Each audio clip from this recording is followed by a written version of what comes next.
The creators of this drone need only 2 words to describe it: epic scale. They decided to combine the payload capacity of large drones and the maneuverability of smaller ones, resulting in a kind of flying F1 race car.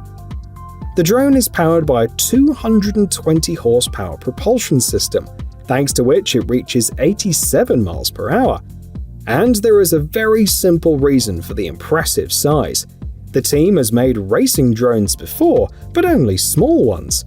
It was difficult to keep track of the little ones at high speeds, so the engineers gradually increased the scale and eventually ended up with this.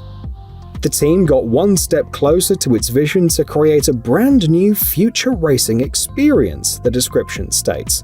We wonder how else they'll upgrade it in the future.